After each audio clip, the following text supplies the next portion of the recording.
Robert Kane stood at the edge of the crystal room, surveying his kingdom of influence. The chandeliers cast diamond patterns across Italian marble floors as Manhattan's elite clinked champagne flutes, worth more than most people's monthly rent. At 55, Robert had the confident posture of a man who had bent the world to his will. His custom Tom Ford suit draped perfectly over his still athletic frame, salt and pepper hair expertly styled to project authority without vanity. His Patek Philippe watch, worth more than a suburban house, peeked from beneath his French cuff as he raised a glass of Krug Brut 1988. To 3 billion reasons to celebrate, he announced to appreciative chuckles from the circle of power players around him. Senator Williams smiled tightly, already mentally spending the campaign contributions this deal would generate. Two competing CEOs nodded with grudging respect. The acquisition of North Star Technologies represented another victory in Robert's unbroken winning streak. "Mr. Kane, your usual table is ready," the maitre d' said with practiced deference. As Robert moved through the restaurant, conversations paused, heads turned. Not from celebrity recognition, but something more valuable, the instinctive human awareness of apex power. The corner booth afforded him privacy while maintaining his view of the entire establishment. Old habits from decades of business negotiations. Never sit with your back to the door. "We'll need another bottle," Robert instructed without looking up from his phone, where stock prices and congratulatory messages competed for his attention. "Right away, sir." The voice was different, younger, less polished than his regular server. Robert glanced up briefly, registering a new waitress. Mid-20s auburn hair, pulled back in a professional bun, green eyes focused on maintaining composure in the presence of wealth that would take her decades to accumulate. Her name tag read Kate Taylor. Something about her seemed vaguely familiar, though Robert couldn't place it. Probably just another struggling actress paying bills through service work. New York was full of them. "And water," he added, already dismissing her from his consciousness as he returned to his messages. Kate nodded professionally and turned to leave when her eyes caught something that made her freeze. Robert had pushed up his sleeve slightly to check his watch, revealing an intricate tattoo on his inner wrist. A compass rose with a date beneath it, June 14, 2000. Her heart began racing, the serving tray suddenly heavy in her trembling hands. The room seemed to narrow to that small, inked patch of skin. She had seen its twin every day of her life. "Excuse me, sir," Kate had said, her voice barely audible over the ambient restaurant noise. "My mother has a tattoo exactly like yours." The crystal champagne flute slipped from Robert's hand, shattering against the floor. The explosion of glass silenced nearby conversations as every head turned toward the corner booth.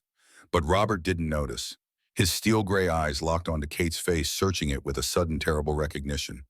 "What did you say?" His voice was barely a whisper, but it cut through the ambient noise like a blade. Kate swallowed, her professional demeanor cracking under his intense gaze.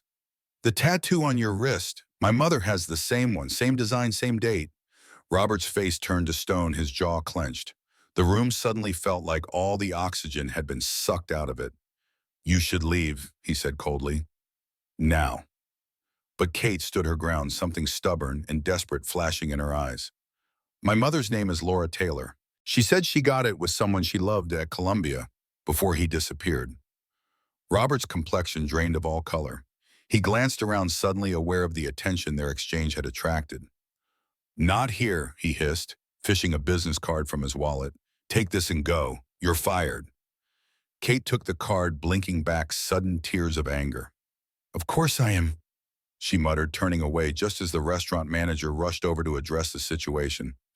As Kate walked away, Robert's hand unconsciously moved to cover his tattoo, the mark he'd kept hidden from the world for 25 years. Earlier that morning, Robert Kane had stood in his $30 million penthouse overlooking Central Park.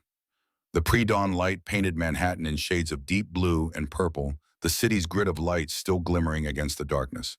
He watched the city wake up from 50 stories above a god's perspective.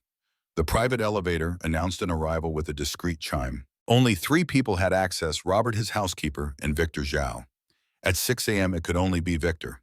"You're early," Roberts said without turning around. Victor Zhao moved to stand beside him at the floor-to-ceiling windows. At 60, Victor maintained the lean physique and acute alertness that had served him well from humble beginnings in Queens to becoming one of Wall Street's most feared financial strategists. His perfectly tailored suit and round glasses projected calculated precision. Beautiful, isn't it? Victor said, gazing at the city.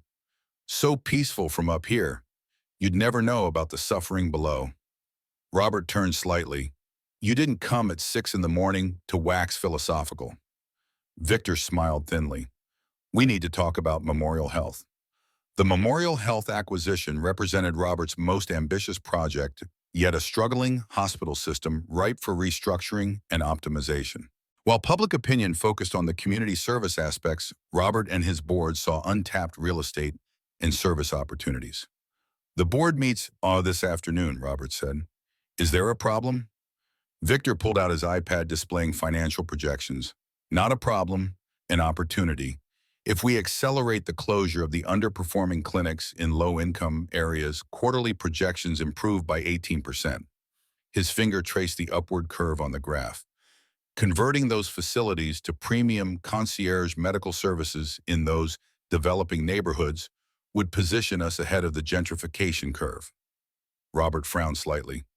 The public relations impact can be managed, Victor interrupted smoothly. We structure it as consolidation of services and emphasize the quality improvements at the remaining facilities. The media cycle will move on within a week. Robert nodded slowly, but something in his expression remained unconvinced. His hand unconsciously moved to his wrist fingers, tracing the outline of the tattoo beneath his sleeve. Victor noticed the gesture. He noticed everything but said nothing. There's something else, Victor said, his tone shifting subtly. Edward Blake has been meeting with some of our shareholders. Robert's expression hardened at the mention of his former colleague turned bitter rival. Which ones? Primarily the Westlake Group and Richardson Trust. Together with his existing allies, he's approaching the threshold needed to force board changes. Edward Blake, 58, had once been Robert's partner before an acrimonious split 15 years ago. Blake's ruthless approach had nearly bankrupted Kane Industries during the financial crisis. Now he ran Blake Consolidated, a conglomerate known for aggressive acquisitions and cost-cutting that often left communities devastated. Blake wants Memorial Health. Robert said not a question, but a statement. Victor nodded. His healthcare division has been underperforming. This would give him an immediate foothold in the Northeast market. Robert turned back to the window, his reflection grim against the brightening sky. He'll strip it for parts, close everything except the profitable specialist centers. Yes, Victor agreed, which is essentially our plan as well, just executed more discreetly. Robert didn't respond immediately. The city below was fully awake now, tiny figures moving through the concrete canyons, each with their own struggles and triumphs invisible from this height. Set up calls with our key shareholders before the board meeting, Robert finally said, and get me everything we have on Blake's recent activities. As Victor left, Robert remained at the window. His fingers again found their way to the compass tattoo on his wrist. 25 years ago, another version of himself had stood at a very different crossroads. He'd made his choice then, setting his course toward wealth and power. He'd never allowed himself to wonder about the road not taken. Until now. Kate Taylor entered the cramped two-bedroom apartment in Queens, dropping her purse on the worn kitchen counter. Getting fired from the Crystal Room meant losing the best-paying job she'd managed to find. The tips alone had been keeping them afloat. "Mom, I'm home early." The only response was a deep, rattling cough from the bedroom. Kate's shoulders sagged as she filled a glass with water and grabbed the orange prescription bottle from the counter. Laura Taylor sat propped up against pillows, a book forgotten in her lap. At 45, Laura still retained traces of the beauty that had once turned heads, but cancer had hollowed her cheeks and dulled the auburn hair she shared with her daughter. The overhead light caught the compass tattoo on her wrist as she reached for the water Kate offered. "You're home early," Laura observed, her voice raspy. "What happened?" Kate sat on the edge of the bed, buying time by adjusting her mother's pillows. "I got fired." Laura's eyes sharpened with concern. "Why, you just started there." "I saw something. Someone." Kate hesitated, then took her mother's hand, turning it to reveal the tattoo. "Mom, I met him. The man who has the matching tattoo." The glass slipped from Laura's fingers, water soaking into the bedsheets. Her face went pale, paler even than the pallor illness had given her. "What her?" The questions came out as barely a whisper. "At the restaurant. He's some big shot. Robert Kane." Laura closed her eyes, pain crossing her features that had nothing to do with her illness. Robert, she whispered the name like a prayer or a curse. Who is he, Mom? All these years you've never told me about him, about the tattoo. Laura's eyes remained closed. It doesn't matter anymore. It was another lifetime. It does matter. Kate stood up, frustration bubbling over. We're drowning in medical bills. I've had to drop out of school. Meanwhile, this guy wears a watch that could pay for your entire treatment. Kate, please. Laura was interrupted by another coughing fit, this one more severe than before. She hunched forward, each cough seeming to tear through her thin frame. Kate reached for the inhaler on the nightstand, but Laura waved it away, reaching instead for tissues. When she pulled them away from her mouth, they were spotted with blood. Mom, Kate's anger instantly transformed to panic. I'm okay, Laura managed unconvincingly. It happens sometimes. We're going to the hospital. Now. Laura tried to protest, but another wave of coughing left her too weak to resist as Kate called an Uber and helped her mother dress. 40 minutes later, they sat in the emergency room at Memorial Health, the very hospital system Robert Kane was planning to acquire. The irony wasn't lost on Kate as she filled out paperwork, leaving blank spaces next to questions about insurance coverage. The hours dragged on in the waiting room. Kate made calls, canceling her shift at the diner where she worked mornings. Another income source they couldn't afford to lose, but her mother's labored breathing left no choice. Finally, a doctor called them back. Dr. Sarah Wilson was in her 50s with kind eyes that had seen too much suffering and practical hands that moved with experienced efficiency. The CT scan shows progression of the disease, she explained gently after examining Laura. The cancer has spread more rapidly than we anticipated. She needs surgery followed by an aggressive treatment protocol. Kate nodded, trying to process the information. When can we schedule it? Dr. Wilson hesitated. There's the matter of insurance coverage. We'll figure something out, Kate said firmly. How much are we talking about? The number Dr. Wilson quoted made the room spin. $350,000. Might as well be $3 billion. There are some assistance programs, Dr. Wilson began, but Kate was already pulling out the business card Robert Kane had handed her. I might know someone who can help, she said, her voice hollow. As Dr. Wilson left to arrange for Laura's admission, Kate sat beside her mother's bed. Laura had fallen into an exhausted sleep, her breathing shallow and uneven. The hospital gown had slipped slightly, revealing the compass tattoo on her wrist. Kate stared at it, this symbol that had always been part of her mother's body, never knowing it was half of a match set, half of a story she'd never been told. She pulled out her phone and searched for Robert Kane. Thousands of results appeared instantly. CEO of Kane Industries, net worth estimated at $4.2 billion. Photos of him at charity galas, business conferences, cutting ribbons at building openings. In one photo, he stood beside a distinguished older Asian man, Victor Zhao, according to the caption. In another, he shook hands with the mayor. Nowhere was there mention of a Laura Taylor or a daughter. Kate looked from her phone to her sleeping mother, connecting the dots of their difficult life. The single mother struggling to provide. The mysterious tattoo and reluctance to discuss the past. The timing of it all. She didn't need a DNA test to know the truth. Robert Kane was her father. Michael Brooks had been Robert Kane's personal attorney for 30 years, since Robert was a hungry young entrepreneur and Michael a freshly minted Harvard Law graduate. At 60, Michael's once athletic frame had softened, but his mind remained razor sharp. Few people on earth knew Robert Kane as well as Michael did, which was why he immediately sensed something was wrong when Robert summoned him to the penthouse. You're missing your board meeting, Michael observed, accepting the scotch Robert offered. That's not like you. Robert stood at the window, still as a statue. I need your absolute discretion on this, Michael.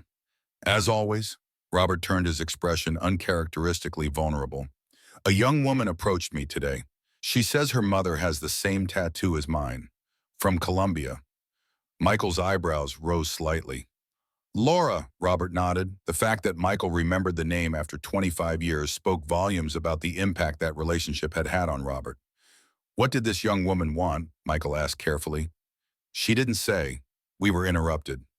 Robert took a long drink. But she'd be the right age. Michael set his glass down. You think she might be your daughter? It wasn't a question, but Robert nodded anyway.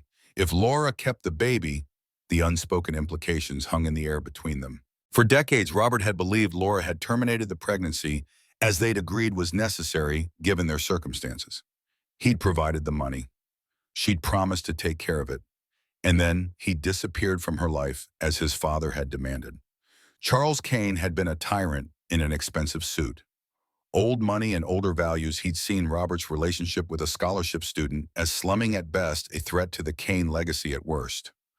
When Laura became pregnant, Charles had issued an ultimatum: end it or be disinherited, blackballed from every financial institution in the country. At 20, faced with losing everything he had been raised to value, Robert had chosen his inheritance and his future. He told himself Laura would be better off too free to finish her education to find someone more suitable. I need you to find out everything you can about Kate Taylor and her mother Laura, Robert said. Michael pulled out his phone. I'll have my team start immediately. But Robert, consider the timing of this. The Memorial Health acquisition goes public next week. If this woman is looking for a payout, just find them, Robert interrupted. And Michael, this stays between us. Not even Victor can know. Michael looked surprised. You've trusted Victor with everything for 20 years. Robert's expression darkened. This isn't about business. This is about family. After Michael left, Robert canceled his remaining appointments and did something he rarely allowed himself. He thought about Laura. The memories came flooding back with surprising clarity. Her laugh, the way she'd challenge his privileged worldview, the tiny apartment they'd share takeout in while studying, and the tattoo. They'd gotten matching ones after 6 months together. A compass rose to symbolize finding their true north in each other and the date they'd met. June 14, 2000, a lifetime ago. The penthouse phone rang, interrupting his thoughts. Victor calling about the board meeting Robert had missed. He let it go to voicemail. For the first time in 25 years, business would have to wait. Kate sat in the hospital cafeteria staring at the business card in her hand. Robert Kane, CEO, a direct number handwritten on the back. A nurse had convinced her to get some food while her mother underwent tests, but Kate couldn't bring herself to eat. Her entire worldview had shifted in the space of hours. The father she'd been told was a college boyfriend who'd left before she was born was actually one of the richest men in America. Had he known about her? Had he abandoned them deliberately? The questions churned in her mind alongside the immediate practical concern: could he help save her mother's life? Kate's phone buzzed with a text from her third job, a family asking if she could babysit tonight. She declined, knowing she couldn't leave the hospital. Another income source slipping away. Ms. Taylor. Kate looked up to see Dr. Wilson standing beside her table, a concerned expression on her face. Your mother is stable for now. We've admitted her for monitoring and started her on medication to help with the breathing. Thank you, Kate said. About the costs. Dr. Wilson sat down, her professional demeanor softening slightly. I understand your situation. Unfortunately, cases like your mother's are becoming more common here. What do you mean? Dr. Wilson hesitated. It's not public knowledge yet, but Memorial Health is being acquired by Kane Industries. They plan to restructure our services, which means closing clinics in lower-income areas and converting others to premium care models. Kate's heart sank. What happens to patients like my mother? They'll be transitioned to other facilities, Dr. Wilson said, making air quotes. But the reality is that many will fall through the cracks. The specialized treatment your mother needs isn't available at public hospitals. Kate looked down at the business card again. Kane Industries. The very company threatening her mother's care was owned by her biological father. When does this restructuring happen? The board votes next week. After that, changes will start immediately. Kate stood up, a new determination in her eyes. Thank you for telling me this. I need to make a call. She walked to the hospital garden, one of the few places where cell phones were permitted. With trembling fingers, she dialed the number on Robert Kane's card. It rang once before going to voicemail. A man's clipped, professional voice. This is Robert Kane. Leave a message. Kate took a deep breath. Mr. Kane, this is Kate Taylor from the Crystal Room. My mother is Laura Taylor, and she's currently a patient at Memorial Health. I believe we have matters to discuss that concern both of us. Please call me back at this number. She ended the call, uncertain if she'd said too much or too little. As she turned to go back inside, she noticed a tall figure standing at the hospital entrance, staring through the glass doors. Robert Kane, Their eyes met across the distance. For a moment, neither moved. Then Robert turned away, walking briskly toward a waiting black Bentley. Kate ran after him. "Wait," Robert paused, his hand on the car door. Up close, Kate was struck by how much older he looked than in his photos, not physically but in his eyes. Something haunted there. "Why are you here?" she demanded. "I wanted to see her," Robert said quietly. "To confirm. To confirm what, that she's really Laura. That I wasn't lying." Robert didn't answer directly. "How is she dying?" Kate said bluntly. "Cancer, stage 3. She needs surgery and treatment we can't afford." Robert winced slightly at her directness. "I can help with that. Can you, or will you just buy this hospital and shut down her treatment program?" Surprise flickered across Robert's face. "You know about Memorial Health. I know you're planning to restructure it into oblivion. Dr. Wilson told me." Robert's expression hardened. Dr. Wilson should be more careful about discussing confidential business matters. "She's trying to save her patients. Patients your company is going to abandon for profit." They stared at each other, tension crackling between them. Kate saw her own green eyes reflected in his gray ones, and the recognition seemed to pass between them unspoken. "I want a DNA test," Robert finally said. Kate laughed bitterly. "Of course you do. Well, I want my mother to live. Seems like we both want something from each other." "I'll cover all medical expenses regardless of the test results," Robert said stiffly. "But I need to know the truth." Kate studied him, this stranger in an expensive suit who might be her father, who had abandoned her mother, who now held her mother's life in his hands through both his personal wealth and his business decisions. "Fine," she agreed. "But there's something else you should know. Your company isn't the only one interested in Memorial Health. I overheard Dr. Wilson talking about someone named Blake also making an offer." Robert's expression darkened. "Edward Blake," Kate shrugged. "I don't know, but they seemed worried about it." Robert pulled out his phone, suddenly all business again. "I need to go. I'll have my attorney contact you about the medical expenses and the DNA test." He hesitated, then added, "Thank you for telling me about Blake." As he got into the Bentley, Kate called after him. "What was she to you, my mother?" Robert paused, one foot in the car. For a moment, his carefully constructed facade cracked, revealing a glimpse of the young man who had once gotten a matching tattoo with the woman he loved. "Everything," he said quietly. "She was everything." Then he was gone, leaving Kate standing alone outside the hospital, wondering if she'd just made a deal with the devil or found a path to salvation. Dr. Sarah Wilson watched the exchange between Kate Taylor and Robert Kane from the hospital entrance. At 50, Sarah had dedicated her life to Memorial Health, working her way up from resident to chief of oncology. The pending acquisition threatened everything she'd built and everything her patients needed. When Kane disappeared into his luxury car, Sarah approached Kate. "That was Robert Kane." Kate nodded, still staring after the departed vehicle. "He's an acquaintance of my mother's." Sarah's experienced eyes noted the similarities between Kate and the billionaire, the set of the jaw, the shape of the eyes.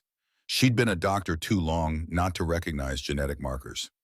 "Whatever connection you have to him, use it," Sarah said urgently. "Kane Industries will destroy this hospital as we know it.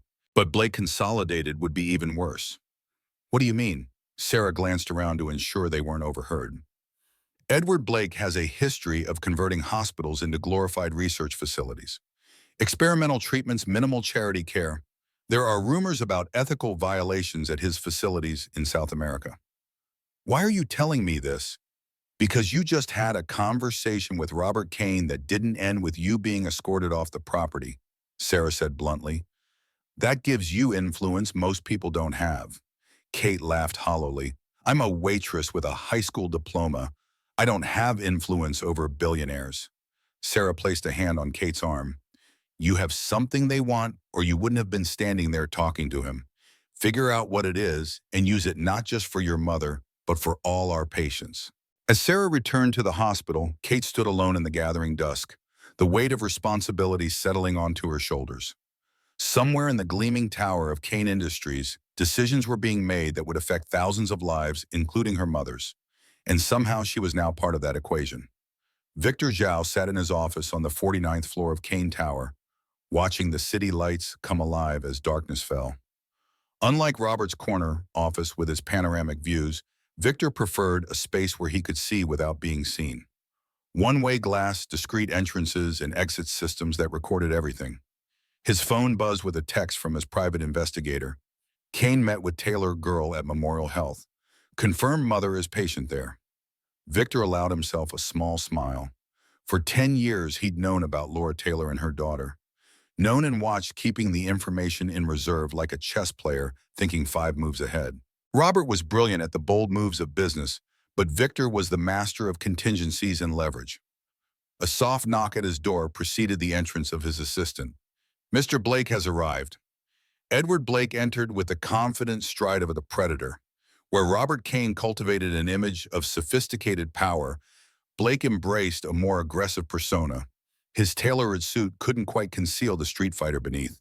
At 58, he remained physically intimidating, with cold blue eyes that evaluated everything as a potential acquisition or threat. "This better be worth my time, Zhao," Blake said without preamble. Victor gestured to a chair. "I believe you will find it most valuable." "Drink," Blake declined with a gesture. "Just information. Your message said you have something that could help me acquire Memorial Health." "Not just acquire it," Victor corrected. "Acquire it while watching Robert Kane's carefully constructed image collapse." Blake's eyes narrowed with interest. "I'm listening." Victor slid a folder across the desk. "Robert Kane has a daughter he's never acknowledged. Her mother is currently a patient at Memorial Health, cancer stage 3. As of today, Robert is aware of her existence." Blake opened the folder, examining the surveillance photos and background reports. "How long have you known about this?" "Long enough." "And why offer this to me now? You've been Kane's right hand for 20 years. Victor smiled thinly. "Let's just say I'm interested in a change of direction. Kane Industries has become complacent under Robert's leadership. His focus on public image over maximizing shareholder value is a liability." Blake studied Victor with newfound respect. "You want my backing to take control of the company after Kane falls." "I prefer to think of it as a mutually beneficial realignment of interests," Victor said smoothly. "You get Memorial Health and the satisfaction of defeating Robert. I get to reshape Kane Industries into a more profitable enterprise." "And the girl and her mother," Victor shrugged. "Collateral damage. Once they've served their purpose in destabilizing Robert, they become irrelevant." Blake closed the folder, a predatory smile spreading across his face. "I always knew you were ruthless, Zhao.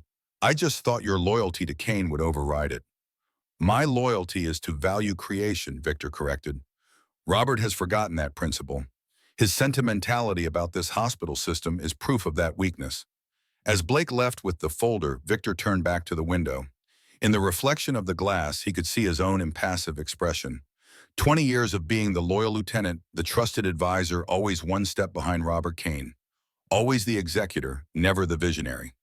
That was about to change. And Laura Taylor's daughter would be the unwitting catalyst. Laura Taylor's hospital room was quiet except for the rhythmic beeping of monitors and the soft hiss of supplemental oxygen. Morning light filtered through half-drawn blinds, casting gentle patterns across the institutional linoleum. Kate sat in the uncomfortable visitor's chair, her body curved into the unnatural posture of someone who had spent the night trying to sleep upright. A textbook on healthcare administration lay open in her lap, unread for hours. Laura stirred, her eyes fluttering open. Even weakened by illness, she immediately registered her daughter's exhaustion. "You should go home," she whispered. "Get some real sleep." Kate straightened, wincing at the stiffness in her neck. "I'm fine. How are you feeling?" "Like I've been hit by a truck." Laura attempted a smile. "But breathing is easier." The medication was working, a temporary reprieve, not a solution. They both knew this. The unspoken reality of cancer hung between them, along with another unaddressed truth. "He was here yesterday," Kate said finally, "standing outside the hospital." Laura's gaze shifted to the window. "I dreamed about him. I thought it was just the medication." "It wasn't a dream. Robert Kane is very real and very rich." Kate hesitated. "Mom, I need to know the truth. All of it." Laura closed her eyes, her fingers unconsciously finding the tattoo on her wrist. For 25 years, she'd kept her secrets, protecting Kate from rejection, protecting herself from painful memories. But illness had a way of burning away pretenses, leaving only essential truths. We met at Columbia, she began, her voice gaining strength as she spoke. I was on scholarship. He was Charles Kane's son, though you'd never know it from how he lived. He had this tiny apartment off campus, refused to use his family money, wanted to make it on his own terms. Kate listened, trying to reconcile this image with the powerful billionaire she'd encountered. We were so young, so sure we had everything figured out. A wistful smile crossed Laura's face. The tattoos were his idea, a promise that no matter where life took us, we'd always find our way back to each other, our true north. What happened? Kate pressed gently. Laura's smile faded. I got pregnant. We were 20 broke students with big dreams and no means to support a child. Robert panicked. His father threatened to cut him off completely, not just financially, but to use his influence to ensure Robert would never work in finance. So he chose money over you. It wasn't that simple, Kate. We were children playing at being adults. Laura's eyes met her daughter's. He gave me money for an abortion and disappeared. I intended to go through with it, I really did. But then I couldn't. I tried to find him afterward to tell him I was keeping the baby. But Charles Kane made sure those messages never reached his son. Kate's hands tightened around the textbook. You tried to contact him. Laura nodded. For almost a year. Letters, phone calls. Once I even went to the Kane building, but security wouldn't let me past the lobby. Eventually, I got a visit from Charles himself. What did he say? He threatened to have my scholarship revoked if I continued trying to contact Robert. Said he'd make sure I never finished my degree. Laura's voice hardened with the memory. He offered me a check to disappear permanently. I tore it up in his face. Kate felt tears welling up, imagining her young mother standing up to the powerful Charles Kane. So you raised me alone. And I have never regretted that decision for a single day, Laura said firmly, reaching for Kate's hand. You are the best thing that ever happened to me. Why didn't you ever tell me the truth about who my father really was? Laura's expression softened with sorrow. At first it was anger, then pride, then I didn't want you to feel rejected. To wonder why your father, who had everything, didn't want you in his life. I thought it was kinder to say he simply wasn't around. Kate was about to respond when a knock at the door interrupted them. Dr. Wilson entered, followed by a distinguished older man in an expensive suit whom Kate recognized from her research, Michael Brooks, Robert Kane's personal attorney. Ms. Taylor, Mrs. Taylor, Michael greeted them professionally. I'm Michael Brooks representing Robert Kane. I hope I'm not interrupting. Kate stood protectively. What does he want? To help, Michael said, simply opening his briefcase and removing several documents.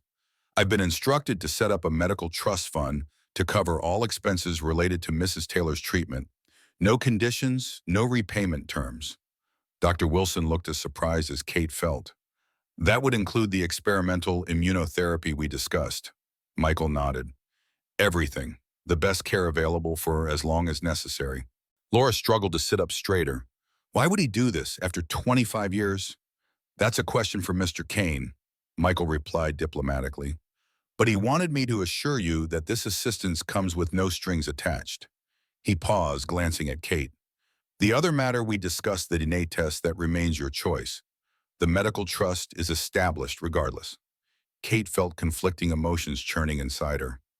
Relief that her mother would get the treatment she needed, suspicion about Robert's motives, and underneath it all, a lifetime of questions about the man whose blood might run through her veins. Where is he? She asked. Why send his lawyer instead of coming himself? Michael's professional demeanor cracked slightly, revealing genuine concern. Mr. Kane is dealing with some complicated business matters today. He asked me to express his regret at not being here personally, as Michael and Dr. Wilson discussed the medical details. Kate's phone buzzed with a news alert. The headline made her breath catch. Power play, Blake consolidated moves to acquire Memorial Health System. The business battle Robert had been fighting was suddenly very real and directly connected to her mother's future. The Kane Industries boardroom hummed with tension. 14 board members sat around the massive mahogany table, their faces reflecting various degrees of concern and calculation. Robert Kane stood at the head of the table, outwardly calm despite the crisis unfolding. Blake's offer is leveraged to the hilt, he said, gesturing to the financial analysis displayed on the room's screens. He's offering a 15% premium over market value, but the structure would saddle Memorial Health with unsustainable debt. Victor Zhao sat at Robert's right hand, his expression unreadable. The offer has gotten the attention of our shareholders. The stock jumped 8 points this morning. Short-term thinking, Robert countered. Blake will strip Memorial Health for parts. The real estate alone in Manhattan. The boardroom doors swung open, interrupting Robert's presentation. Edward Blake walked in with the confident swagger of someone who believed he'd already won. Two of Blake's attorneys followed along with three Kane Industries board members who had clearly coordinated with Blake beforehand. "Sorry to interrupt," Blake said, not sounding sorry at all. "I thought this discussion should include all interested parties." Robert's jaw tightened. "This is a private board meeting, Edward." "Not anymore." Blake gestured to the three board members who had entered with him. "Messrs. Peterson, Watkins, and Greenberg have granted me proxy rights to represent their interests. Combined with the shareholders I already represent, that gives me standing to be here." The room erupted in murmurs. Robert shot a questioning look at Michael Brooks, who had just returned from the hospital. Michael gave an almost imperceptible nod. Legally, Blake's maneuver was sound. "Fine," Robert said coldly. "Since you're here, perhaps you'd like to explain how you plan to maintain Memorial Health's standard of care while servicing the debt your acquisition would create." Blake smiled, settling comfortably into an empty chair. "I'm not here to discuss operational details, Robert. I'm here to discuss leadership." He looked around the table. "Specifically, whether Kane Industries is being led by someone whose judgment is compromised." The temperature in the room seemed to drop several degrees. Robert kept his expression neutral, but his mind raced. How much did Blake know? "My judgment regarding Memorial Health is based on thorough market analysis and long-term value creation," Robert said evenly, "something your slash-and-burn approach tends to ignore." Blake's smile widened. "I'm not talking about your business judgment, Robert. I'm talking about personal matters affecting your objectivity." He opened a folder, deliberately taking his time. "Specifically, your previously undisclosed relationship with a current Memorial Health patient, Laura Taylor." The board members reacted with varying degrees of shock. Victor Zhao, Robert noted with growing suspicion, did not appear surprised at all. "My personal relationships are not board matters," Robert said firmly. "They become board matters when they influence multi-billion-dollar acquisitions," Blake countered. "They become board matters when the CEO of Kane Industries suddenly blocks a profitable restructuring plan to protect a woman he abandoned 25 years ago and their daughter." The word daughter rippled through the room like an electric shock. All eyes turned to Robert, whose composed exterior finally showed cracks. How did Blake know the DNA test results weren't even back yet? "You're making serious accusations without evidence," Michael Brooks interjected, stepping into the fray to protect his client. Blake turned to Victor. "Mr. Zhao, perhaps you can enlighten your colleagues about what you know regarding Ms. Taylor and her daughter." In that moment, Robert understood. The betrayal wasn't from an anonymous leak or Blake's investigation. It had come from within, from Victor, his right hand for 20 years. Victor met Robert's gaze, not bothering to deny his role. "I discovered Laura Taylor's connection to Robert approximately 10 years ago during routine background research for another matter. I kept the information confidential, believing it was in the company's best interest. Until now," Robert said quietly, the depth of the betrayal evident in his voice. Victor addressed the board rather than Robert. "I believe the board should be aware of this conflict of interest before making decisions about Memorial Health. Mr. Blake brought the matter to a head, but these facts would have emerged eventually." "The timing is certainly convenient," Michael observed dryly. Blake leaned forward, going for the kill. "The question, ladies and gentlemen, is simple. Can Robert Kane make objective decisions about Memorial Health when his unacknowledged daughter and former lover are directly affected by those decisions?" Robert surveyed the faces around the table. Some showed genuine concern. Others calculated interest in the power struggle playing out before them. Robert had spent decades building relationships with these people, earning their trust. But business was business, and sentiment rarely survived when billions were at stake. "I'd like to request a brief recess," Robert said, maintaining his composure through sheer force of will. "The board should have time to consider these matters without Mr. Blake's presence." Blake stood clearly pleased with the chaos he'd created. "Take all the time you need. My offer to the shareholders stands until noon tomorrow. After that, the premium disappears. He gathered his materials, adding casually, "Oh, and Robert, how is Laura? Cancer is such a terrible disease. I hope she's getting the best care possible." The threat was thinly veiled: side with me or watch Laura's care disappear when I take over. After Blake and his entourage departed, the boardroom erupted in overlapping conversations. Robert raised his hand for silence. "I'll address this directly," he said, his voice cutting through the noise. "Yes, I had a relationship with Laura Taylor 25 years ago. When we were students, yes, she has a daughter who may be mine. We're awaiting DNA confirmation. And yes, Laura is currently receiving treatment at Memorial Health for stage 3 lung cancer." He moved around the table, making eye contact with each board member. "But none of this affects the fundamental truth about Blake's offer. It's a predatory deal that will destroy Memorial Health as a functioning hospital system. The real estate play might boost our next quarterly report, but the long-term damage to this company's reputation and to healthcare in this city would be incalculable." Robert paused at Victor's chair, looking down at the man who had betrayed him. "Some of you might wonder if my judgment is clouded by personal connections. I would suggest that clarity sometimes comes precisely when business becomes personal, when we're forced to see the human consequences of our decisions."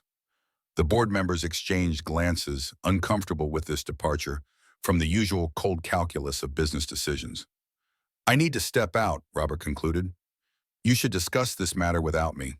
But before you vote, I urge you to consider not just what Blake is offering, but what we'll be losing if we take it." As Robert left the boardroom, Victor followed him into the hallway. "Robert, this isn't personal." Robert turned, his controlled anger more frightening than an outburst would have been. "You've known about my daughter for 10 years and said nothing. You've been watching Laura, tracking her. That feels extremely personal from where I'm standing." "I was protecting the company," Victor insisted. "Your company.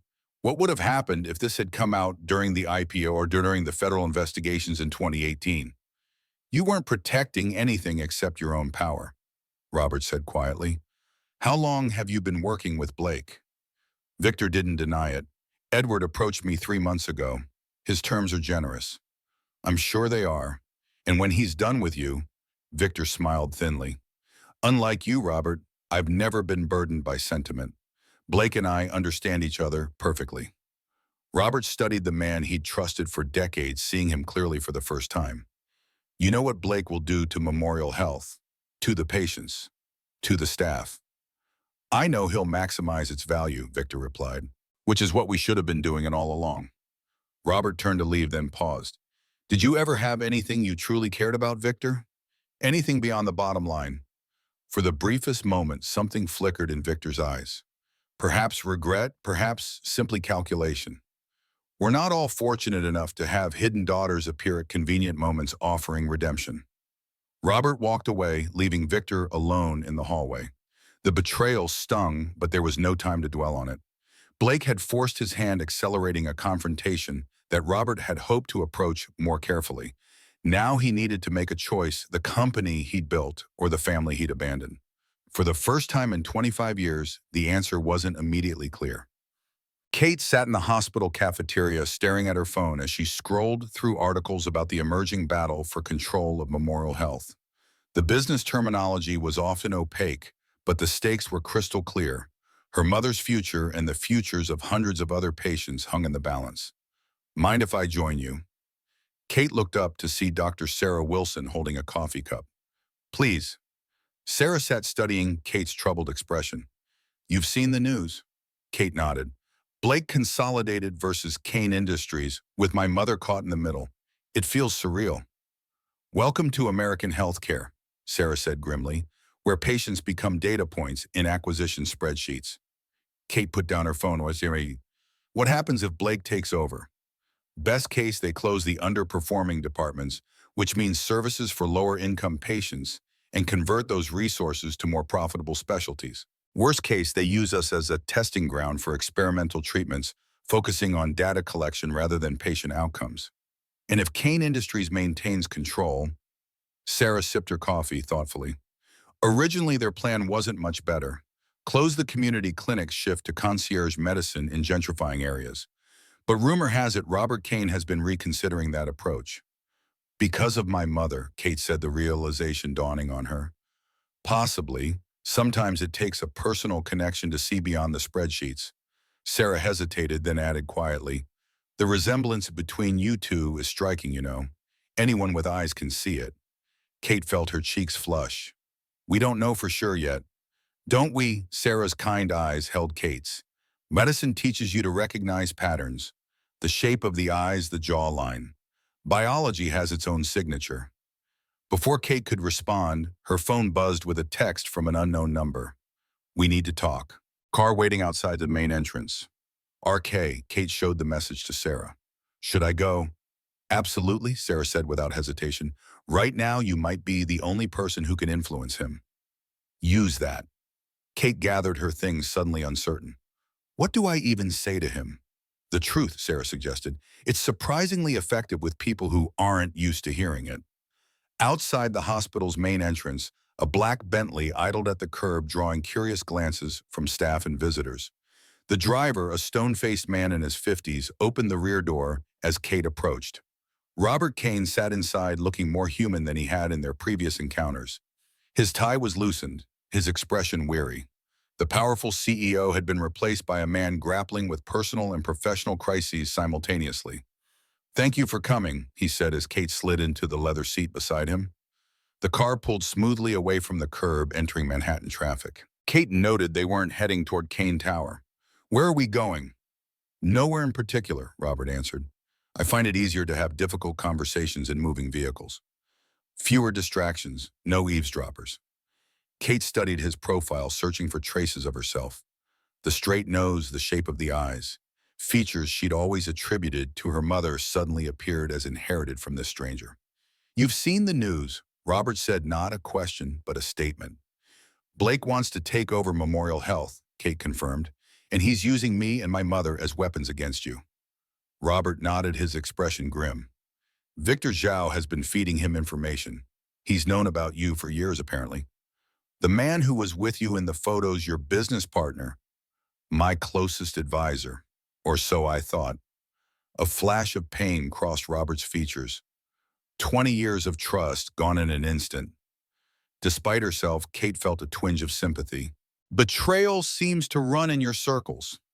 Robert glanced at her sharply, then his expression softened with understanding. You mean my betrayal of your mother? Among other things. The car turned onto the FDR Drive, the East River glittering alongside them. For several minutes, neither spoke. The silence wasn't comfortable, but it wasn't entirely hostile either, just heavy with unspoken histories and questions. The DNA results came back, Robert finally said. I received them an hour ago. Kate's heart began racing, though the answer seemed increasingly obvious. And 99.8% probability, you are my daughter. Though she'd been preparing herself for this confirmation, hearing it stated so plainly made Kate's world tilt. For 25 years, her father had been an abstract concept, a college boyfriend who hadn't been ready for responsibility. Now he was flesh and blood, sitting beside her in a luxury car, worth more than everything she'd ever owned. Does it matter? She asked, surprising both of them with the question. You've lived your whole life without me. I've lived mine without you. Does knowing change anything? Robert turned to face her fully. It changes everything for me.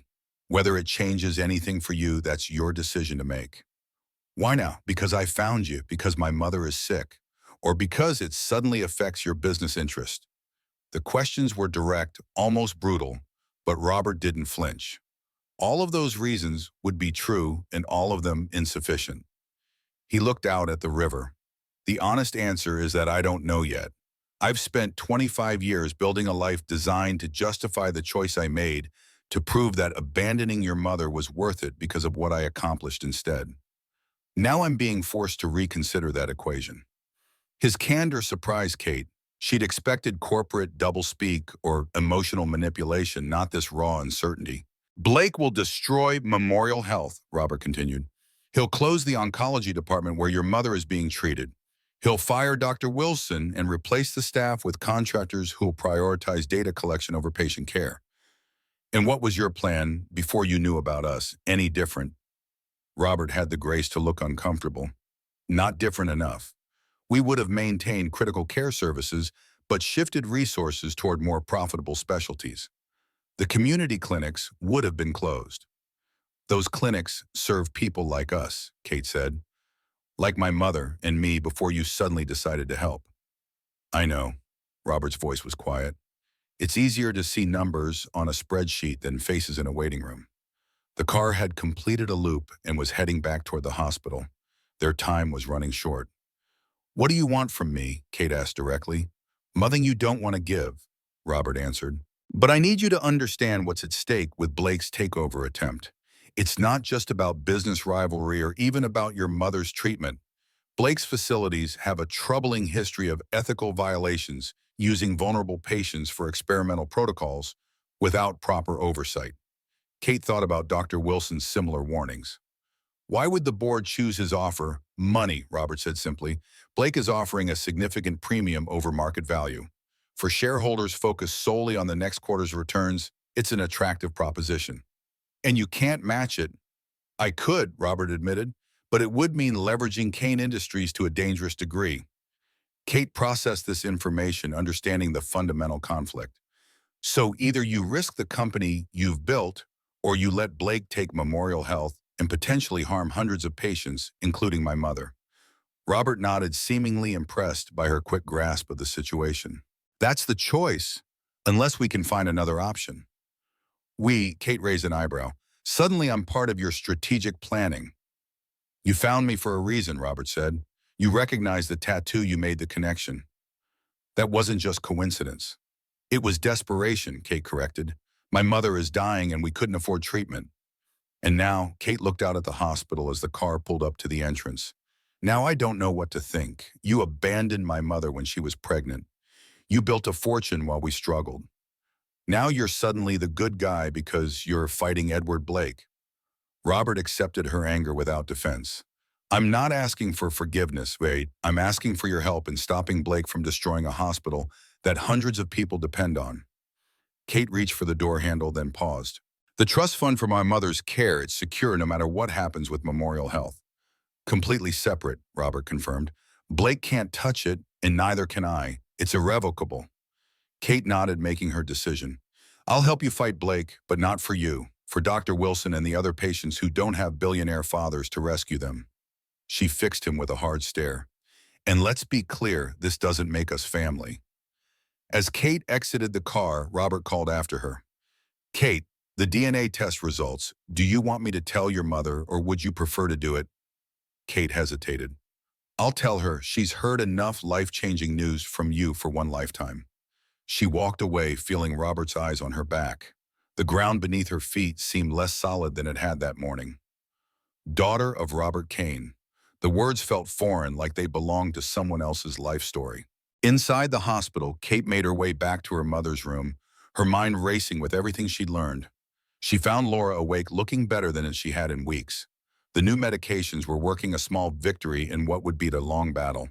I was getting worried, Laura said, setting aside the book she'd been reading. You've been gone for hours. Kate pulled a chair close to the bed, taking her mother's hand. I was with Robert Kane. The DNA test results came back positive. He's my father. Laura's eyes filled with tears. I'm so sorry, Kate. I should have told you the truth years ago. It's okay, Mom. Kate squeezed her hand. We're going to get through this. All of it. As they talked, neither noticed the figure standing just outside the door. Victor Zhao observing their reunion with calculating eyes before slipping away to make a phone call. She's with her mother now, Victor reported, and Kane has confirmed paternity. Edward Blake's voice came through the speaker. Excellent. Is he behaving as expected? Completely. He's considering leveraging Kane Industries to counter your offer. Perfect. Blake's satisfaction was evident even over the phone. When he overextends to save the hospital and his new family, will be perfectly positioned to step in and pick up the pieces. Victor ended the call, pocketing his phone. The pieces were falling into place exactly as planned. Soon, Kane Industries would have new leadership. Memorial Health would be transformed into a goldmine of medical data, and Victor Zhao would finally step out of Robert Kane's shadow. All it would cost was one hospital, one man's reputation, and perhaps a few expendable patients. In Victor's calculus, that was simply the price of progress. The offices of Kane Industries occupied the top 15 floors of a gleaming tower in Midtown Manhattan. On the 50th floor, the executive suite had remained largely unchanged for 2 decades, a testament to Robert Kane's consistency and attention to detail. But at 2 in the morning, with the city's lights sparkling below like fallen stars, the office felt more like a war room than a corporate sanctuary. Robert stood at the floor-to-ceiling windows, his reflection ghostly against the darkness beyond. Behind him, Michael Brooks reviewed documents spread across the conference table, his eyes red-rimmed from hours of strategic planning. 3 other trusted executives huddled around laptops, analyzing numbers, preparing contingencies. The shareholder vote is deadlocked, Michael reported, removing his glasses to rub tired eyes. Blake has 46% committed. We have 47. The remaining 7% belongs to trustees who haven't declared their intentions. Robert nodded without turning. In our counteroffer, the Melissa Chen, Kane Industries chief financial officer, looked up from her spreadsheets. We can match Blake's premium, but it would require leveraging Kane Industries at a 10-year high. The debt service would impact our operations for at least 3 quarters. Which Blake knows, Robert said. He's counting on us overextending, making ourselves vulnerable to a second move. It's a trap, agreed James Patel, head of strategy. Blake doesn't just want Memorial Health. He wants Kane Industries. The room fell silent as the true scope of their predicament settled over them. This wasn't just about a hospital acquisition anymore. It was an existential threat to everything Robert had built. There's another option, Michael said carefully. A personal purchase.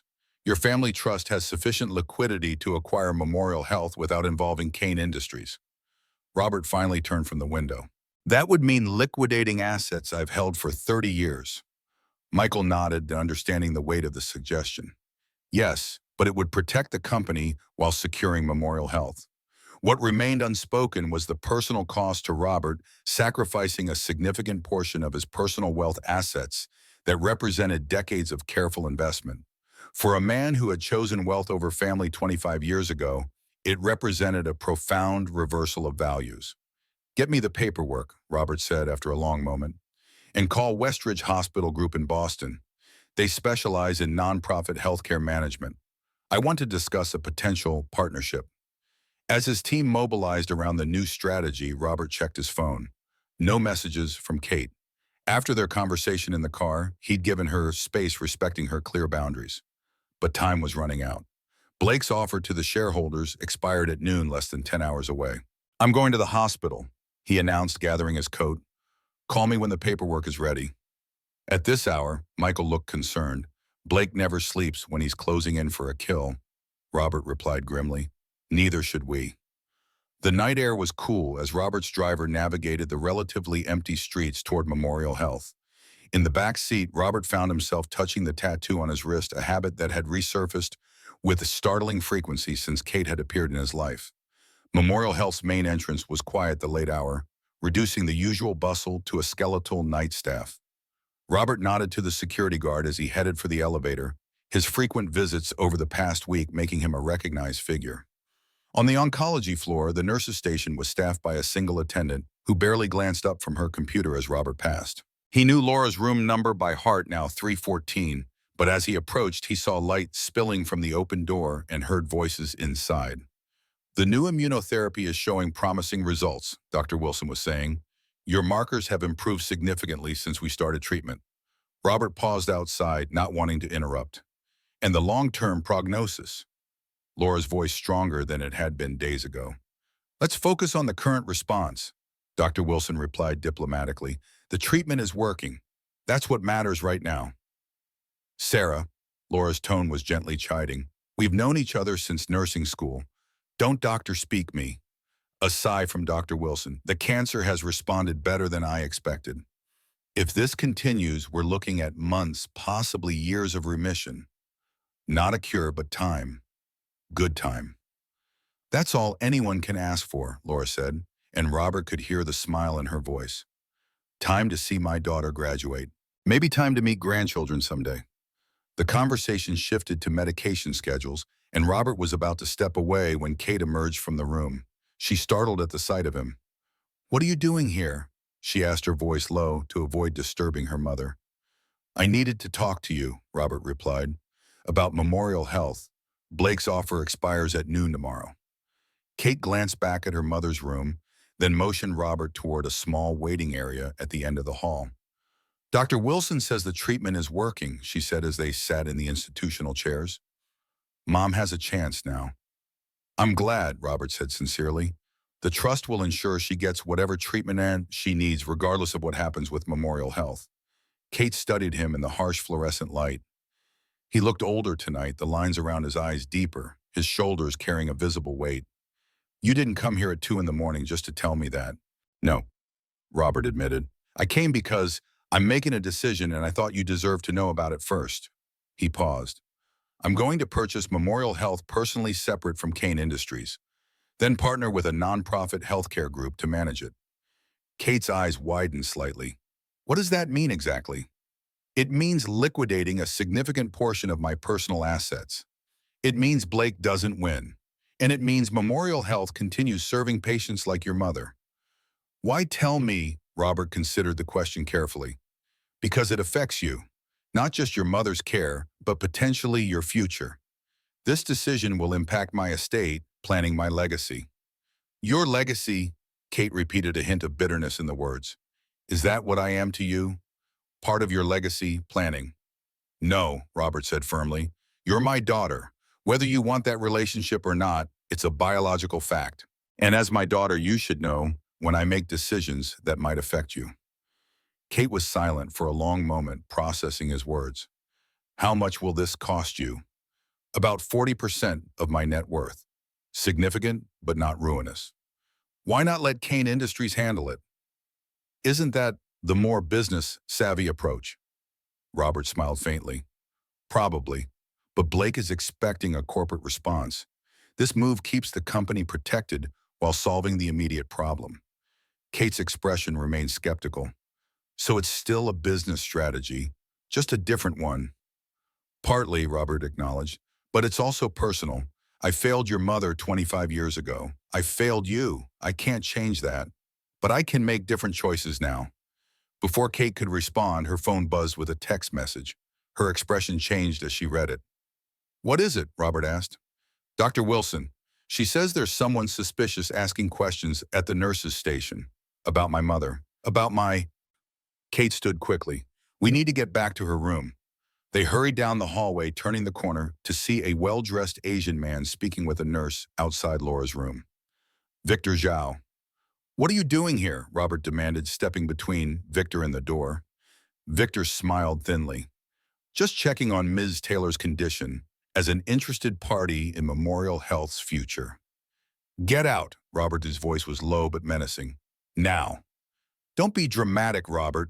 I'm simply gathering information same as you. Victor's gaze shifted to Kate. Mrs. Taylor, a pleasure to finally meet you properly. You look remarkably like your father. Kate stiffened at his familiar tone. You're the one who told Blake about me and my mother. Business is business, Victor said with a slight shrug. Nothing personal. In fact, I have a proposition that might interest you.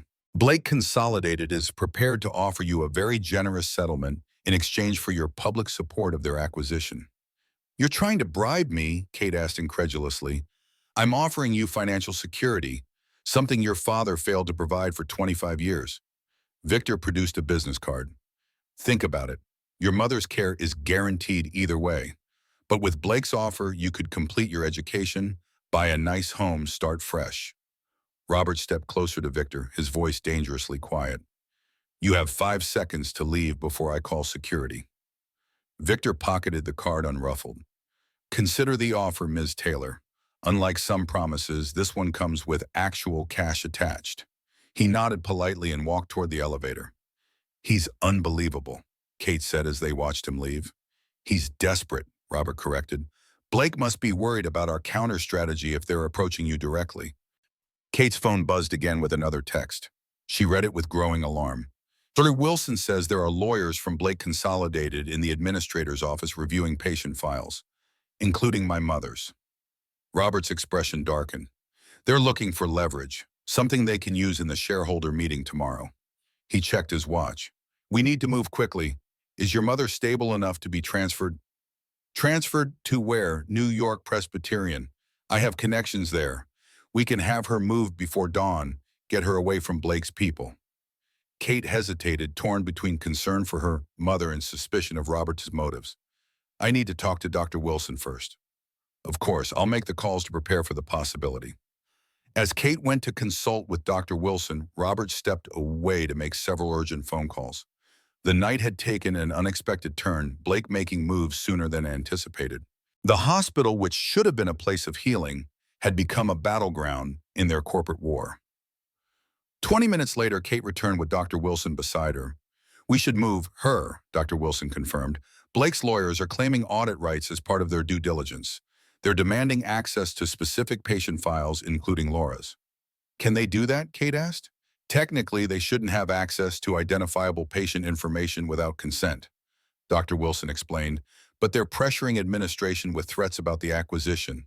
I don't trust them. Robert nodded grimly. New York Presbyterian is preparing a room. I've arranged for a private ambulance. We can have her transferred within the hour. Dr. Wilson looked impressed despite herself. That usually takes days to arrange. Not when you've donated a wing, Robert said without elaboration. While Dr. Wilson went to prepare Laura for transfer, Kate and Robert stood in uncomfortable silence outside her room. Thank you, Kate finally said, for helping her. Robert nodded, accepting her gratitude without pressing for more. It's the least I can do.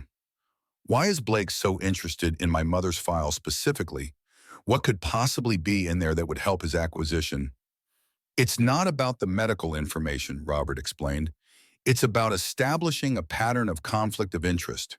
If they can prove I've been directing special resources to Laura's care, it strengthens their case that I'm making business decisions based on personal factors. But you establish the trust through your attorney, not through Kane Industries. A distinction that would get lost in the headlines they're planning to release, Robert said grimly. Kane CEO diverts resources to secret love child's mother. Kate winced at the tabloid framing. This is insane. This is business at Blake's level. Ruthless, personal, and without boundaries. Robert's phone chimed with a message. The ambulance is 5 minutes out. We should get your mother ready. The next hour passed in a blur of activity. Laura, groggy but alert, was transferred to the private ambulance with Dr. Wilson accompanying her. Kate rode with her mother while Robert followed in his car. By 5 in the morning, Laura was settled in a private suite at New York Presbyterian, the dawn light beginning to illuminate the Manhattan skyline outside her window. You should get some rest, Robert told Kate as they stood in the hallway outside the new room. Today is going to be challenging. Kate looked exhausted but determined. What's your plan for the shareholder meeting? I'll present our counteroffer, personal purchase partnership with Westridge, preservation of critical services. Robert hesitated. Kate, there's something else you should know. My father, your grandfather, is involved in this situation as well. Kate looked surprised. I thought he was dead. No, Charles Kane is very much alive. 85 and living in isolation in Connecticut, but still a force to be reckoned with. Robert's expression tightened. He owns a significant block of Memorial Health stock through a shell company. I discovered it yesterday. The man who threatened my mother, who made you choose between her and your inheritance. Kate's voice rose with indignation. The same, Robert confirmed. I'm going to see him this morning before the shareholder meeting. He might be the key to blocking Blake's offer. Kate absorbed this information, her exhaustion momentarily forgotten. I want to come with you. Robert looked surprised. To meet Charles, I don't think that's a good idea. He's difficult even on his best days. He's my grandfather. He's the reason I grew up without a father. The reason my mother struggled alone. Kate's determination was evident in her posture. I want to look him in the eye. Robert studied his daughter, seeing in her the same stubborn resolve he recognized in himself. It won't be pleasant. Nothing about this situation is pleasant, Kate replied, but I'm part of it now, whether any of us wanted it this way or not. After ensuring Laura was comfortable and well cared for, Robert and Kate departed for Connecticut. The morning traffic was beginning to build as they left the city, but the Bentley moved smoothly in the capable hands of Robert's longtime driver. Tell me about him, Kate said as they crossed into Connecticut. About Charles. Robert gazed out at the passing landscape. Charles Kane built his fortune in the 70s and 80s, real estate primarily, but with diverse interests. He was brilliant driven, utterly ruthless in business. His voice softened slightly, and completely dedicated to his vision of the Kane legacy. What about as a father? Robert's smile was without humor. Charles viewed parenting as an extension of business. I was an investment expected to provide appropriate returns. Affection was conditional on performance. And your mother? She died when I was 12. Cancer, ironically enough. Robert's hand moved unconsciously to his tattoo. Charles remarried a year later, a strategic alliance with the daughter of another business family. It lasted 3 years. Kate tried to reconcile these details with her own upbringing, struggling financially but never doubting her mother's unconditional love. When I met your mother at Columbia, Robert continued, it was the first time I'd experienced a relationship based on genuine connection rather than utility. Laura saw me not the Kane heir, not a strategic alliance. Just me. Then why did you leave her? The question had been building in Kate since their first encounter. Robert was quiet for a long moment. Because I was 20 years old and terrified. Because Charles threatened to destroy not just my future, but Laura's as well. And because, if I'm truly honest, part of me believed him when he said love wasn't enough to build a life on. The last admission hung between them as the car turned onto a private road lined with ancient oak trees. At the end stood Oakenhurst, the Kane family estate, a sprawling colonial mansion set amid manicured grounds. He lives here alone, Kate asked as they approached, with a staff of 6, cook, housekeeper, nurse, gardener, security, and personal assistant. But no family, no friends, just Charles and his empire. The Bentley pulled up to the main entrance where a silver-haired woman in a professional suit waited on the steps. Ms. Preston, Robert greeted her as they exited the car. Is he expecting us? He's expecting you, the assistant replied, her gaze moving curiously to Kate. He didn't mention a guest. This is Kate Taylor, my daughter. Ms. Preston's professional composure cracked slightly with surprise before she recovered. I see.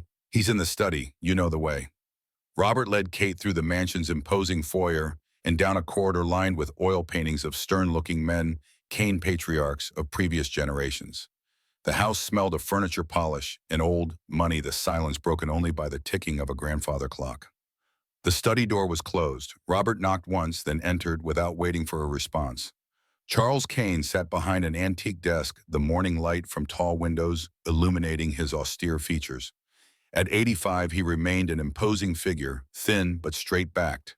His white hair perfectly groomed, his eyes sharp with intelligence, undiminished by age. He wore a tailored suit despite being at home, a concession to standards rather than comfort. Robert, he acknowledged without warmth. You're early. His gaze shifted to Kate, narrowing with instant recognition. And you've brought her. Kate Taylor, Robert said formally. My daughter, your granddaughter. Charles studied Kate with clinical detachment. The resemblance is unmistakable. Kane features particularly around the eyes. Your mother's coloring, though. Kate stood her ground under his scrutiny. Mr. Kane, Charles gestured to the chairs opposite his desk. Sit, since you've come all this way. As they sat, Charles pressed a button on his desk. Preston, bring coffee. He released the button without waiting for acknowledgement. I assume this visit concerns Edward Blake's offer for Memorial Health. You know about that? Robert said. I know everything about Kane Industries, Charles replied, including your current predicament. Blake has you backed into a corner. Which is why we're here, Robert said. You own 12% of Memorial Health through Oakenhurst Holdings. Charles's expression didn't change.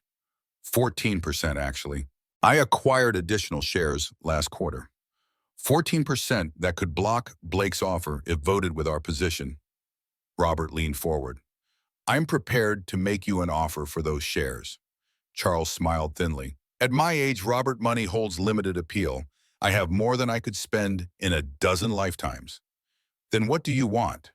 The old man's gaze moved to Kate. A conversation, privately, with my granddaughter. Robert stiffened. Absolutely not. It's fine, Kate interjected. I'll talk with him. Kate, you don't have to do this. Yes, I do, she said firmly. 14% means my mother's treatment. It means hundreds of other patients. I can handle a conversation. Charles's smile widened slightly. She has the Kane resolve, I'll give her that. He looked at Robert. Wait outside, we won't be long. Robert hesitated, clearly uncomfortable with the arrangement. Kate, it's okay, she assured him. Really. After Robert reluctantly departed, closing the study door behind him, Charles and Kate regarded each other in silence. Grandfather and granddaughter meeting for the first time after 25 years of separation. So, Charles finally said, Laura Taylor's daughter, the child that was supposed to be eliminated before it complicated the Kane bloodline. Kate refused to be provoked. Yes, the complication that turned out to be a human being. Charles chuckled, a dry sound with minimal humor. Direct, that's good. I detest prevarication. He studied her more carefully. You have an associate's degree in business administration. You've worked continuously since age 16. No criminal record, good credit despite modest income. Responsible. You've investigated me, Kate said, unsurprised. Thoroughly, I investigate everyone who enters the Kane orbit. Charles leaned back in his chair. Your mother raised you well despite limited resources. She did everything for me, Kate said fiercely, while your son built an empire and you enjoyed your wealth. Yes, Charles agreed, unconcerned by her accusation. That was the arrangement. The arrangement, you threatened to destroy her life if she didn't disappear. Charles waved a dismissive hand. Theatrics. I presented her with reality. A 20-year-old girl pregnant with no family support and a partial scholarship. Her prospects were limited at best. Robert was the Kane heir with responsibilities to match. Their relationship was a youthful indulgence, nothing more. It was more to her, Kate said, and I think it was more to him too. Perhaps, Charles allowed, but sentiment makes for poor business strategy. Is that why you're alone in this mausoleum? Great business strategy? For the first time, Charles's composure flickered. Something anger passed across his features before the mask returned. I built an empire, he said quietly. That was my purpose. Robert was meant to expand it. Instead, he's jeopardizing it for sentiment. Ms. Preston entered with coffee, setting the silver service on the desk before departing silently. Neither Kate nor Charles touched it. Why did you want to speak with me alone? Kate asked. Curiosity primarily. I wanted to see what kind of person emerged from this unfortunate situation. Whether the Kane genetics manifested despite the disadvantaged upbringing. And your assessment, Charles's lips curved in what might almost have been a genuine smile. You'll do. Kate waited for elaboration, but none came. That's it. You'll do. After 25 years of absence, that's all you have to say to your only grandchild. What would you prefer? Empty apologies. Tearful reconciliation. I'm 85 years old, Ms. Taylor. I don't have time for sentimentality. Then let's talk business, Kate said, shifting tactics. You own 14% of Memorial Health stock. Blake wants it. Robert wants it. What do you want for it? Charles's eyebrows rose slightly, approval flickering in his cold eyes. Direct and pragmatic. Very good. He considered her question. What I want is assurance that the Kane legacy continues, that all I've built doesn't end with Robert's generation. Because you're dying, Kate realized suddenly. That's why you're suddenly interested in me. You're facing mortality. Charles didn't deny it. Pancreatic cancer, stage 4. The irony isn't lost on me. Does Robert know? No, and you won't tell him. That's my first condition. Kate studied the old man before her. Despite his age and apparent illness, power radiated from him, the habit of command ingrained over decades. What are your other conditions? She asked. You will take the Kane name legally publicly. You will accept a position within Kane Industries to be trained as Robert's eventual successor. And you will sign an agreement binding your future children to the Kane Trust, ensuring the continuation of the bloodline. Kate stared at him, incredulous. You're not serious. Entirely serious, Charles said calmly. In exchange, I will vote my Memorial Health shares according to Robert's wishes, blocking Blake's acquisition. I will also amend my will to include you as a primary beneficiary of the Kane Family Trust, approximately $3 billion in assets separate from Kane Industries. The magnitude of the offer momentarily robbed Kate of speech. $3 billion, more money than she could comprehend. You barely know me, she finally said. I know you're a Cain, Charles replied simply. Intelligent, determined, resilient. The rest is trainable. And if I refuse, then I sell my shares to Blake, who has already made a generous offer. Memorial Health transforms into a testing facility for experimental treatments, and your mother loses her current care protocol. Charles sipped his coffee. Business, Miss Taylor, not personal. Kate stood needing physical distance from the old man and his monstrous bargain. This is what you did to them 25 years ago. Forced an impossible choice with lives hanging in the balance. Similar though the stakes are higher now. Charles set down his cup. You have until noon to decide, when the shareholders vote. Robert won't accept this arrangement. Robert doesn't need to know the details. Only that you've convinced me to support his position. Charles's expression softened fractionally. He was always too sentimental for his own good. Even as a child, it made him vulnerable. It made him human, Kate countered. Charles smiled thinly. A luxury in our position. He pressed the button on his desk. Preston, please show Ms. Taylor out. Our business is concluded for now. Outside the study, Robert was pacing the hallway. He looked up anxiously as Kate emerged. What happened? What did he say to you? Kate hesitated, Charles's offer weighing on her. He's dying, cancer. Robert's expression shifted from concern to shock. What? Why wouldn't he tell me? Because he's using it as leverage, Kate said, deciding that partial truth was necessary. He'll support your position on Memorial Health, but he has conditions. What conditions? Kate avoided his gaze. He'll discuss them with you privately, but he's agreed to vote against Blake. Robert studied her, sensing she was withholding information. Kate, whatever he offered or threatened you with, it's fine, she interrupted. Really, we should go. The shareholder meeting is in 3 hours. As they walked back toward the entrance, Robert placed a gentle hand on her arm. My father is a master manipulator. He finds leverage and exploits it ruthlessly. Whatever he said to you, remember that.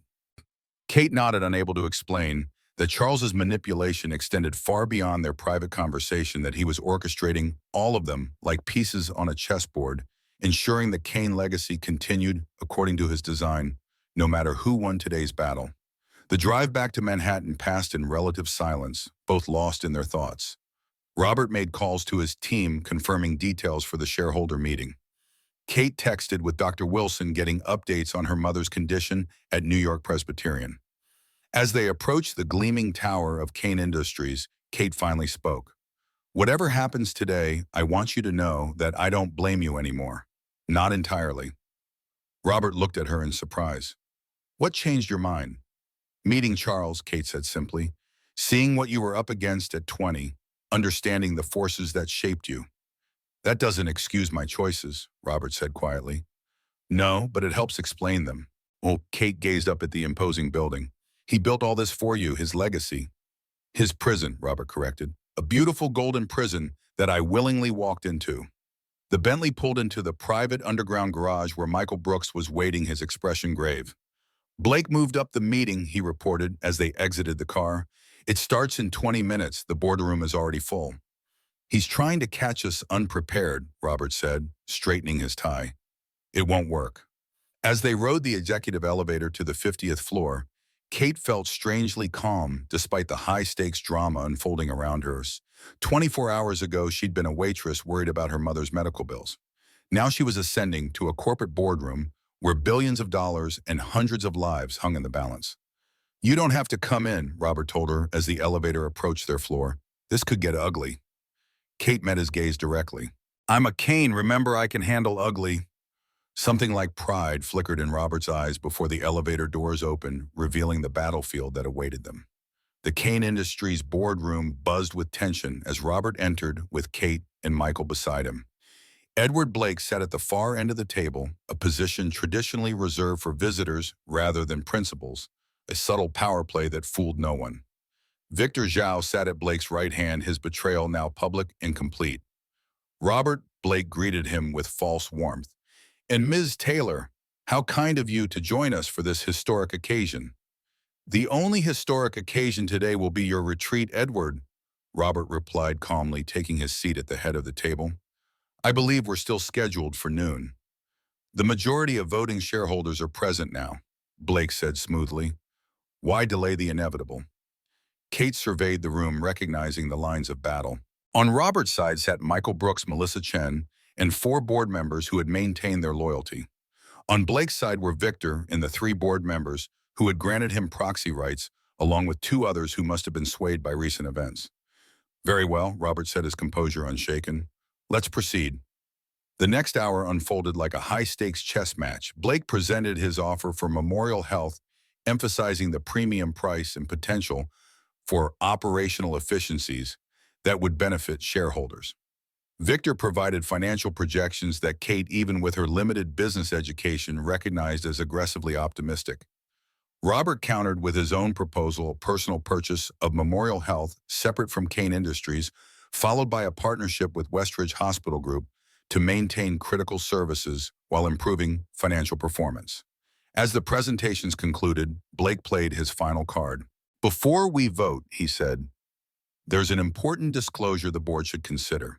He opened a folder dramatically. It has come to light that Robert Kane has been utilizing Kane Industries' resources to benefit a previously undisclosed biological daughter, Ms. Catherine Taylor, present with us today, and her mother, Laura Taylor, currently receiving preferential treatment at Memorial Health. Murmurs rippled around the table. This conflict of interest, Blake continued, raises serious questions about Robert's judgment and his ability to separate personal feelings from business decisions. Can we trust him to make objective decisions about Memorial Health when his own family members are directly affected? Robert remained calm. Ms. Taylor was unknown to me until 1 week ago. Her mother is receiving treatment funded through a personal trust entirely separate from Kane Industries. There is no conflict of interest. A convenient arrangement established only after the connection was discovered, Victor interjected. The timing suggests an attempt to cover up the conflict rather than address it transparently. Michael Brooks stood, his legal training evident in his precise diction. The trust was established properly and independently. Mr. Kane's personal relationships have no bearing on the business decision before this board. The debate continued, growing increasingly heated. Kate watched silently, struck by the realization that her existence, her very DNA, had become a weapon in this corporate war. She was both central to the conflict and completely peripheral to the actual business decision. Finally, the board chairman called for the vote. The question before us is simple. Do we accept Blake Consolidated's offer for Memorial Health, or do we proceed with Mr. Kane's alternative proposal? As the roll call began, Kate's phone buzzed with an incoming call from New York Presbyterian. She slipped out of the room to answer it. Kate, it's Dr. Wilson. Your mother's asking for you. She's agitated about being moved and her oxygen levels are dropping. I think you should come. I'll be there as soon as possible, Kate promised, ending the call just as the boardroom door opened. Robert emerged, his expression unreadable. The vote, she asked. Deadlocked, he replied. Charles's proxy vote hasn't arrived. Without it, we're at an impasse. Kate closed her eyes briefly. Charles was playing them all, waiting until the last possible moment to extract maximum leverage. I need to get to the hospital, she said. My mother's condition has worsened. Robert nodded. I'll have my driver take you. I need to stay and deal with this situation. What will happen if Charles doesn't vote his shares? Blake wins by default, Robert said grimly. The offer expires at noon. Without a clear counter, the board will accept his terms. Again, as they spoke, Blake exited the boardroom, his confident stride suggesting a man who believed victory was within reach. He nodded to them with mock politeness. Family emergency, he asked, noting Kate's distress. How inconvenient, though I suppose Miss Taylor will soon have ample resources to address such concerns. What's that supposed to mean? Robert demanded. Blake smiled. Your father reached out this morning. We had quite an illuminating conversation about the future of the Kane legacy. His gaze shifted to Kate. All of it. As Blake walked away, Robert turned to Kate. What is he talking about? What did Charles say to you? Kate hesitated, torn between truth and the urgent need to reach her mother. Charles offered me a deal. The Kane name, a position in the company, and a place in the family trust, in exchange for his support against Blake. And you agreed, Robert looked stunned. I didn't agree to anything, Kate said. But he made it clear his support depends on my answer. Robert ran a hand through his hair, frustration evident. This is exactly how he operates, using people against each other, creating impossible choices. I need to get to Mom, Kate said urgently. We can deal with Charles later. Robert nodded, his expression resolving into determination. Go. I'll handle this. As Kate hurried toward the elevator, Robert called after her. Kate, whatever happens with Memorial Health, with Charles, with any of this, you're my daughter. Nothing changes that now. Kate paused, struck by the simple declaration. 25 years of absence followed by a week of chaos, and yet in that moment, something fundamentally shifted between them. Not forgiveness exactly, but recognition. Acknowledgement of a bond that transcended the current crisis. I know, she said softly. Then the elevator arrived and she was gone, racing to her mother's side, while the fate of Memorial Health and perhaps the Kane legacy itself hung in the balance behind her. At New York Presbyterian, Kate found her mother's condition stabilized but fragile. Dr. Wilson had administered additional oxygen and medication to ease Laura's breathing. The transfer was difficult for her, Dr. Wilson explained as they stood outside Laura's room.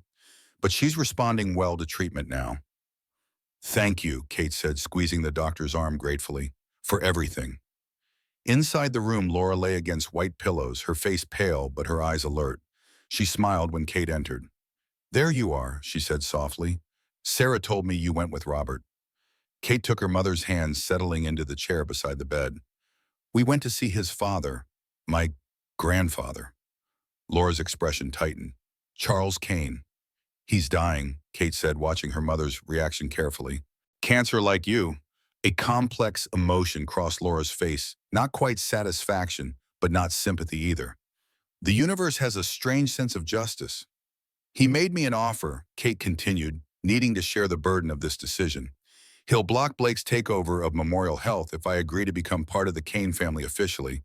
Take the name work at the company, continue the legacy. Laura's grip tightened on Kate's hand. And what do you want? I want you to get better, Kate said immediately. I want the other patients at Memorial Health to keep their care. I want...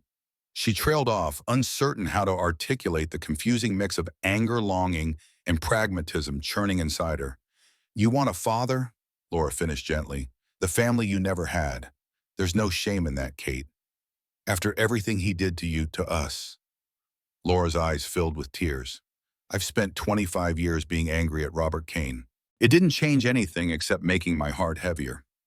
She squeezed Kate's hand. Don't make your decisions based on revenge or loyalty to me. Make them for you. Kate's phone buzzed with a text from Robert, Charles still silent, Blake pushing for immediate vote, time running out. The clock on the wall showed 11:45 a.m., 15 minutes until Blake's offer deadline. Kate looked at her mother, thinking of all the sacrifices Laura had made dropping out of college, working multiple jobs, putting Kate's needs before her own. Always. I need to make a call, she said, kissing her mother's forehead before stepping into the hallway. She dialed Charles Kane's private number provided during their meeting that morning. He answered on the first ring as if expecting her call. Ms. Taylor? I'll accept your offer, Kate said without preamble, with 3 conditions of my own. A pause, then what sounded almost like a chuckle. Go on. First, the board of the restructured Memorial Health will include Dr. Sarah Wilson and a patient advocacy group.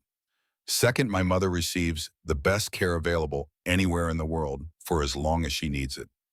Kate took a deep breath. And third, you tell Robert the truth about your illness. Today.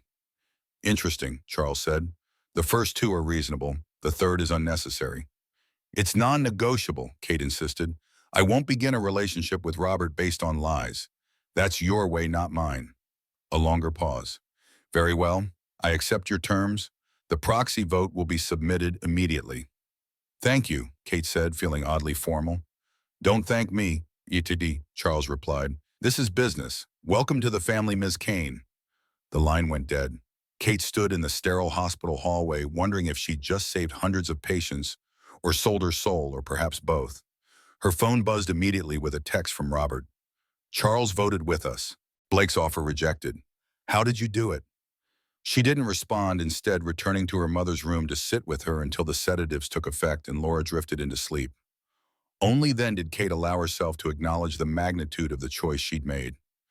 3 hours later, Robert arrived at the hospital looking simultaneously triumphant and exhausted. He found Kate in the small garden courtyard where patients could enjoy fresh air and greenery. "We won," he said, sitting beside her on a concrete bench. Blake withdrew his offer after the vote.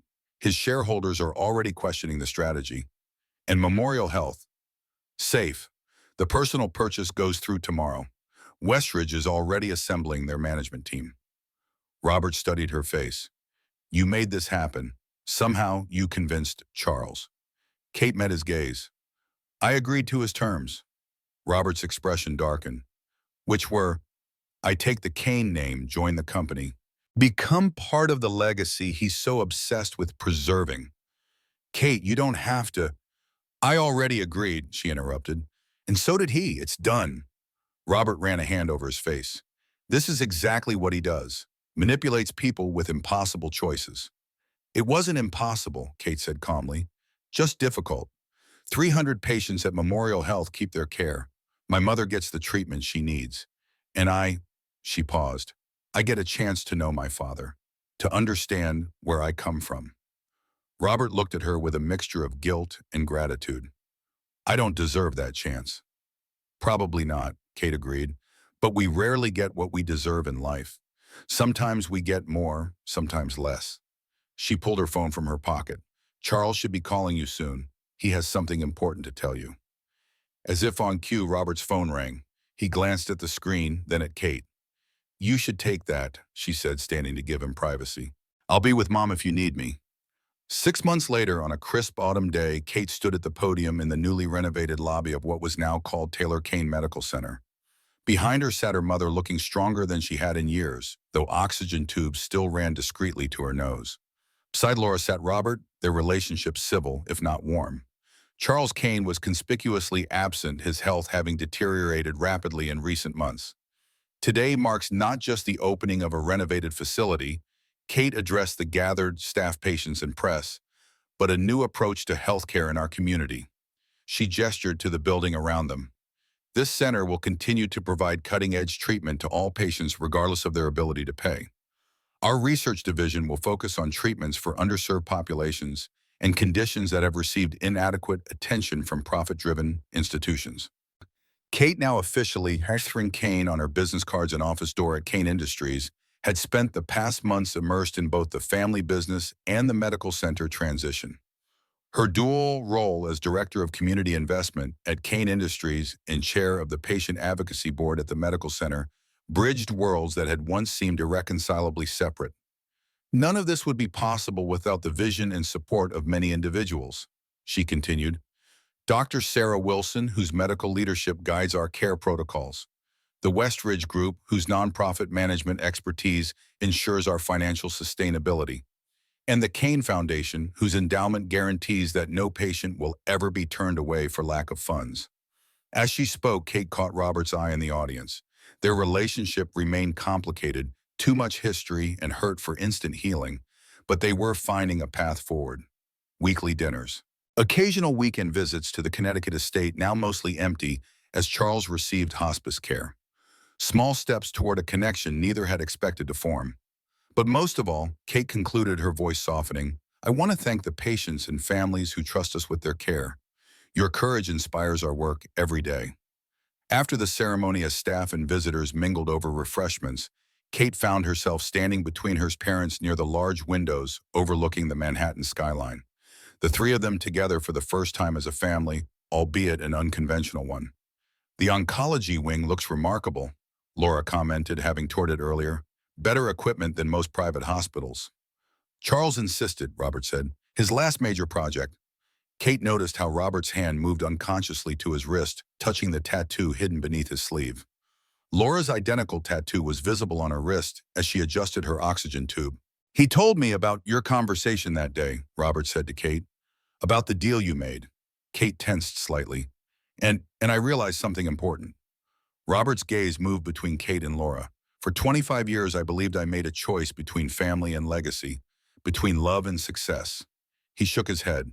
"Charles convinced me they were mutually exclusive." "Weren't they?" Laura asked. "No," Robert said simply. "They never were. That was the lie he told us both. That we had to choose." He looked at Kate. "You proved that wrong. You found a way to have both." Kate thought about the past 6 months, the long hours at Kane Industries, the weekends at the medical center, the evenings studying for the business degree she'd finally returned to complete. It wasn't easy, but it was possible. I had good examples, she said.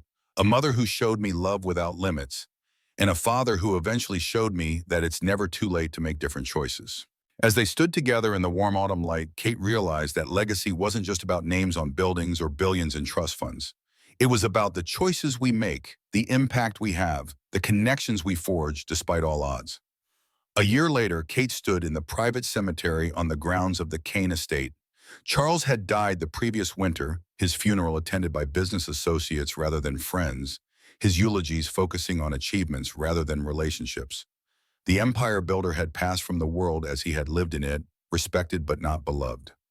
Robert stood beside her at the grave, his hair grayer now, his posture less rigid than it had once been. The past year had changed him in subtle but significant ways. He worked fewer hours, smiled more easily, called Laura weekly to check on her health, attended Kate's MBA classes when his schedule allowed. He got what he wanted in the end, Robert said, looking at his father's headstone. The Kane legacy continues. Not the way he expected, Kate replied. In her pocket was the latest scan from Laura's oncologist, a full year in remission, a minor miracle according to Dr. Wilson. On her wrist, partially visible beneath her sleeve, was a small tattoo she'd gotten the previous month, a compass rose like her parents, but with a different date. The day she'd chosen to accept both sides of her heritage to become Kate Taylor Kane. No, Robert agreed, not the way he expected at all. They turned away from the grave together, walking back toward the main house where Laura waited for them. The autumn leaves crunched beneath their feet, red and gold and vibrant, with life even in their falling. Do you regret it? Robert asked suddenly. The deal you made with him? Kate considered the question. Sometimes. The strings attached the manipulation. It was quintessential Charles. She shrugged. But then I think about the 300 patients still receiving care, about Mom's remission, about the research we're funding, and about us, Robert ventured carefully. This awkward attempt at being family. Kate smiled, genuine and warm. That part I don't regret at all. As they approached the house, Kate could see her mother through the window, sitting comfortably in a chair that once belonged to Robert's mother. 3 generations of a family that nearly wasn't connected by choice now, as much as by blood. The compass tattoo on her wrist caught the sunlight as Kate reached for the door. A reminder that even after decades of separation, sometimes people could find their way back to each other. That legacy, like life, was marked not just by our origins, but by our choices.